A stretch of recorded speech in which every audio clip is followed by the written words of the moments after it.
Hi, cutie pies. I am Lanikia, and this is another edition of What Happened on the Soaps, Bold and the Beautiful. Today is April the 11th, 2022.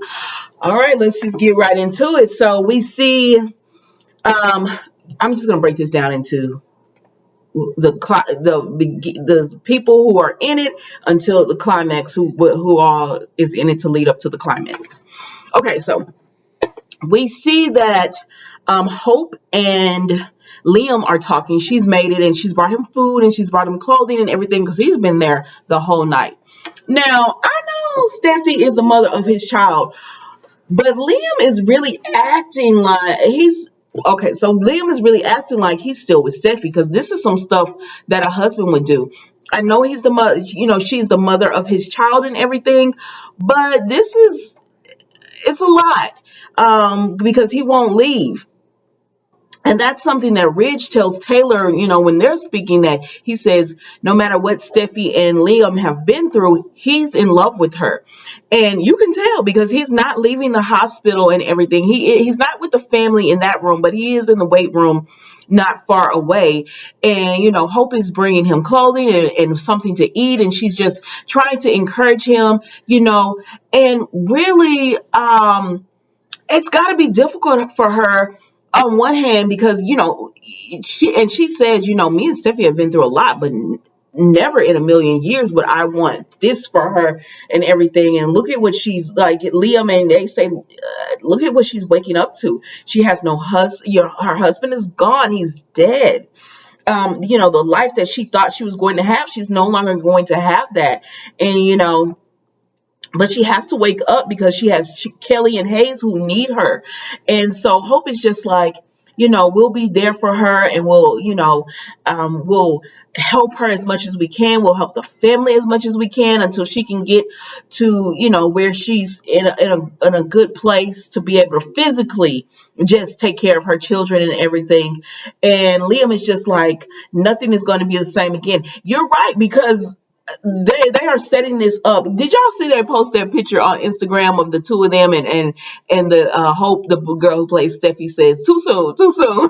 I was like, y'all a mess. Like, that is just is what it is. I think that this was, like I said you yesterday, this was a wake up call for Liam to realize he's still in love with Steffi. And this is going to be another love triangle because I don't see Hope just giving him up that easily. But I do see him being like, oh my gosh, like this makes me put it all in perspective, and I love her and I want to be with her. Child, we gonna see. So then we go to, so Brooke shows up. So Taylor and Ridge are talking, and they're just going over, everything at the hospital. And with Steffi and Taylor has went to her office to do a change of clothes. They haven't went home or anything, and there's no update on Steffi. She's still in critical condition, but they said, but okay, she made it through the night. And so they're just thinking about, how could this happen to her? And she's a fighter and she has to pull through. And then Brooke comes in, and she tells, Regent Taylor, she's so sorry. She doesn't understand how this happened. And Bridget comes out and she updates them, which there is no update. She's going to get with her doctors and everything. And, as soon as she knows more, she'll let them know. And so Taylor graciously told Ridge, when she saw that Brooke kind of wanted to speak to Ridge alone, she graciously said, you know what, I have to check on, Tom and see where he is. So I'm going to go check on him, which was really nice of Taylor. I said it all the time. She's a nice, friendly woman. She's just not the love of Ridge's life, but she is a friendly woman because she didn't have to do this. So it allows Ridge and Brooke to be alone, and she just tells him, I know we're not in a good place right now. You're still hurting for what everything occurred between her drinking and Deacon and everything, but I'm still your wife and I care for you. And she's brought him a change of clothes, and everything. And that was really nice of her as well. And so he just leans on her in that time, and he allows her to just hold him and, and be okay. Because he can't, he's like, my little girl is in there fighting for her life, and I lost Phoebe. I can't do this, and I can't go through this again. And she was like, Steffi's a fighter, she's gonna be okay. So there's that. And so then we see Thomas has found Sheila again, because he said, girl, you ran off. I was trying to talk to you. And she said, I didn't run off. Your family needed you and I left. But anyways, he tells Sheila, did you do this? Because he said anyone who could make an alcoholic drink. When the police asked who would hate your sister enough to do this, it was like, you came to mind. Did you do this? And she's just, I can't believe it. My son is dead. An animal, a monster killed my son. I'm like, girl, you're talking about yourself. And she said, I want Steffi. I want to know if Steffi's going to survive. As much as you do. I'm sure you do, because you need to know if she's going to be able to, if she's going to pull through, so that you can know if there's some things that you have to do to make sure she doesn't. But she just is telling him, I can't believe you would ask me this. I love Finn. I was just getting to know Finn and everything. So then Taylor comes and she hears them arguing or whatever. And she was like, what's going on? And Thomas was like, I asked Sheila, did she have anything to do with this? And Taylor was like, Thomas, like, what are you doing? If Thomas would tell the truth on why he would think she would have something to do with this, it would be better on his part. But anyways, so Taylor is like, I'm so sorry, Sheila. And Sheila's like, no, Taylor, you can't help me. My son is gone. He is dead. I will never see him again. He's dead. He's gone. And I just can't even believe it. And so when that happens, Sheila runs off, and Taylor's like, Thomas, I know you don't like her. I know she's done some things, but at the end of the day, she lost her son and she's hurting.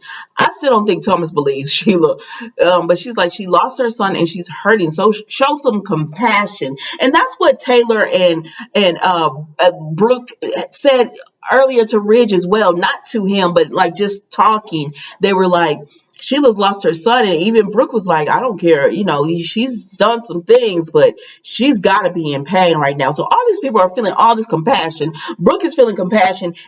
She doesn't know that Sheila was the one that made her drink and made her lose the love of her life, Ridge. And Taylor doesn't know that Sheila is the one who put Steffi in this hospital in critical condition, fighting for her life. And Sheila, you did this to Finn. So anyways, so Sheila runs off, and then Thomas comes back, and they said, I thought you were, Rich is like, I thought your mom was looking for you. And he was like, yeah, she found me. Sheila was real upset, so mom ran behind her, went and chased her and everything. And she was like, oh, okay. So then we see Sheila walks out on the roof of the hospital. And I said, Sheila, what you doing? And Sheila walks out on the roof of the hospital. And you know how Sheila always got to talk to herself out loud. I'm like, girl. So she's out on the roof of the hospital, and she's talking about, oh my gosh, I can't do this. I can't believe it. What were you doing there, Finn? Why were you in the alley? And she's asking Thomas and Taylor this too when she was talking to them. Why were they why was he in that alley?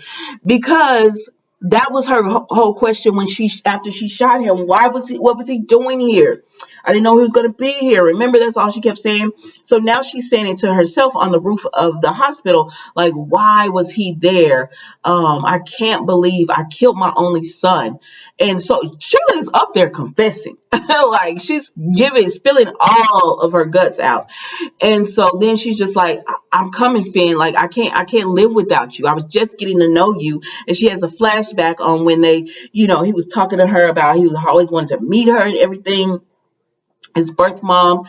And she just has a flashback to that meeting, and then she had told Taylor earlier Christmas Eve was perfect for her because she got to be with her son, got to be with the grandbaby, and everything was perfect. And now it's all gone. And she was just like on the roof, she was just like, if Steffi had just let me in, if she had just been nicer to me, and none of this would have happened.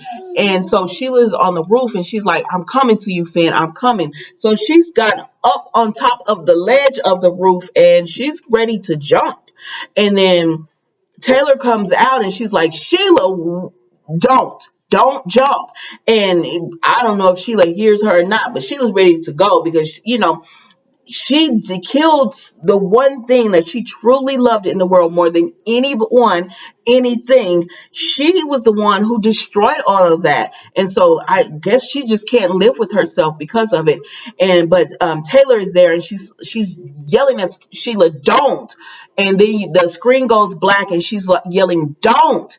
Is Sheila gonna jump? Is Taylor gonna get there in time? I believe so. I hope so. But I was just like, Sheila, what you doing? Like, but if anything, they're gonna have to put Sheila. What they would normally do is put her and to go and get her help if she doesn't end up jumping. They would have to put her on like a suicidal watch and everything.